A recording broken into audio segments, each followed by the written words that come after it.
Hello, I'm Rancho the Man, and some of you are dead. Imagine not existing. Couldn't be me. Yes, despite the world's best efforts, I do in fact exist. And sources tell me that you might also.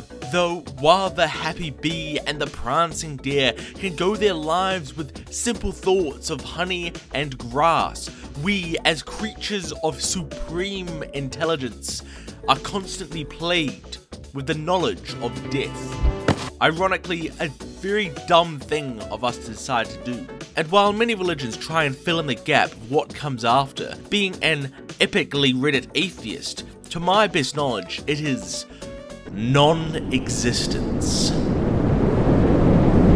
Also, it was confirmed by Al Pacino, so get fricked, religionists.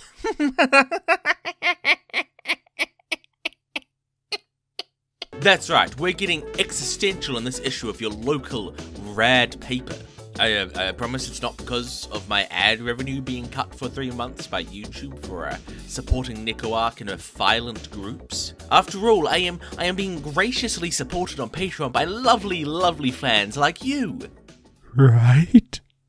Hello, incredibly small Radling here. Just letting you know that my next video, which will be on Undertale Yellow, will be released early on my Patreon for Rad Confidants and higher, before being uploaded here on YouTube. Since it's coming close to the time for YouTube to free me from ad jail, I will upload it once I have ad revenue back up and running. So its official upload doubles as an announcement that we are so back. But I am very excited to work on it, so I hope you do consider sneaking into my devious Patreon space. Okay, continue the video. Non-existence is a genuinely terrifying concept to face. Most of my life is spent ignoring it, but every now and then I will think about it and...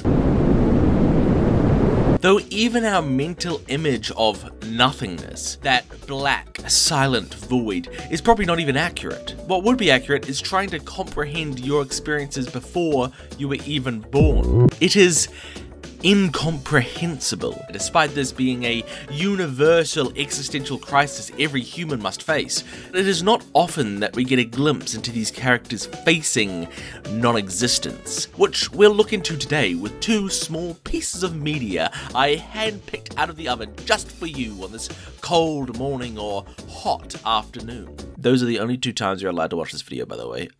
If you're watching at a different time, you're a rebel, and that's pretty fucking cool of you, man. That's awesome. But enough gibbering and jabbering. Let us proceed with...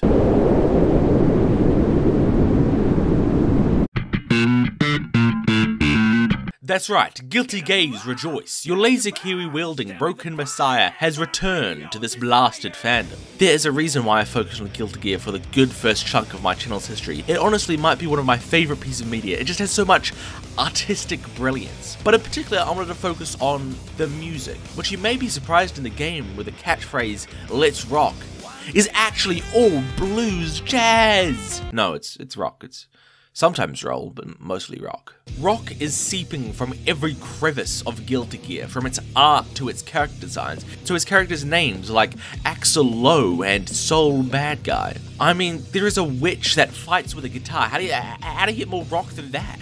So when it comes to the music, the place where, you know, rock is derived from, it's absolute perfection.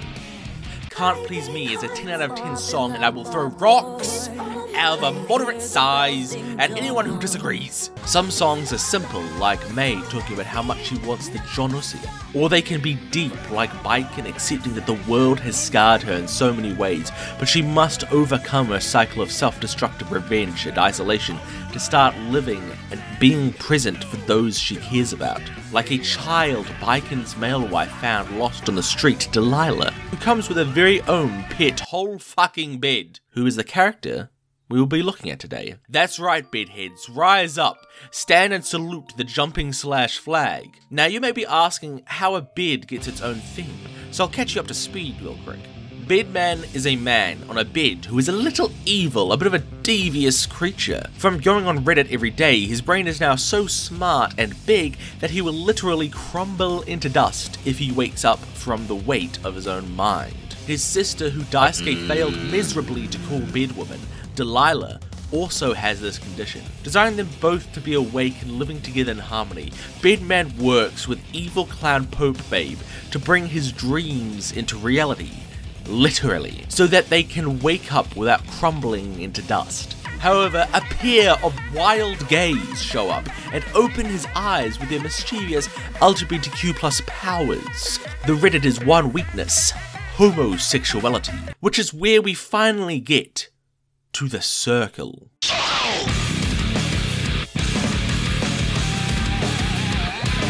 This song is set in the moments of Bedman's death. There are two possible readings of the circle's title. It is either the Circle of Life, with Bedman finally seeing its completion with his death, or it's the Circles of Hell, which Bedman sees himself on the cusp of. But Bedman, a being of facts and logic, who has already calculated the taste of your potato chips, finds himself for the first time unable to understand something. His brain scrambles to work out what he's facing. It comes up with zero. What's my end game? There came a zero. Zero, I think, is an important number to this song, in that it's arguably not a number at all. It's the absence of something, a designation we give that there could be something here, but it's nothing, uncountable. It's a reflection of non-existence. We even see throughout the song him referring to what he faces with contradictions, both infinite and finite, black and white. It's all the same. Pitch black, pure white, all the same. Endless, finite. Copy that. After all, when you multiply anything by zero, it always becomes zero. And if you divide it by zero, you break a calculator. Not being able to logically comprehend non-existence, a man of Reddit intelligence calls out to God. Do you see the radio light? Do you hear the beautiful chant? Do you feel the tender warmth? Nothing here. It's wishful thinking, but he needs some comfort. Anything as he faces non-existence. Even if he's lying to himself, his brain desperately scrambles to fill in that zero. But eventually he admits, no, there's nothing waiting for him. This is it. You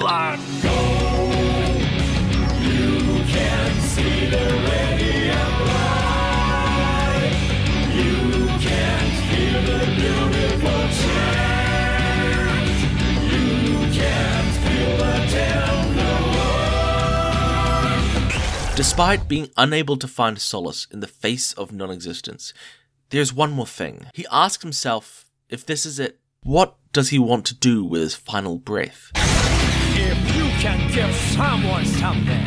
And when we make it to the final chorus, Bedman throws off his attempts to logic his death or appeal to higher power, to sing out for his sister, to say that he can't leave this world worrying if she'll be okay, even though he's leaving her now. Even if he can't make her smile, he'll make sure she doesn't cry.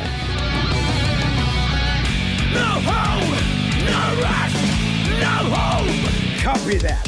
I may not be able to make you smile, no, but I'll never. In Guilty Gear's story, a final ounce of his power awakens his sister and removes the big brain syndrome affecting her, and his bed vigilantly protects her to its own destruction. With the final line of the circle, he tries to comfort his sister by saying that he's here with her. I'm here, I'm here.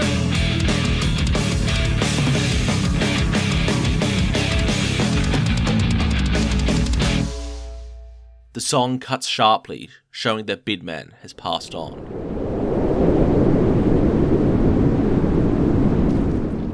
See you on the other side. Oh, Bojack, no. There is no other side. This is it.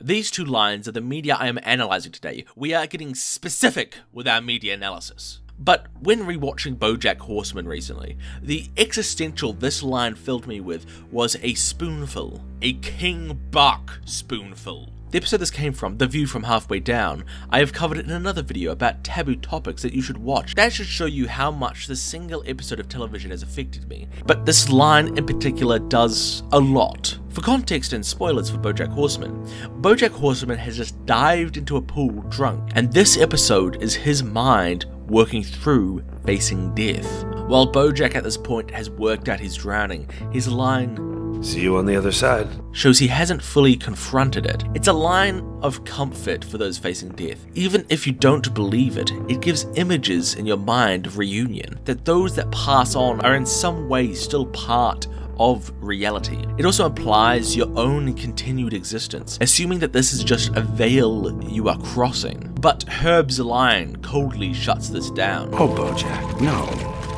There is no other side. This is it."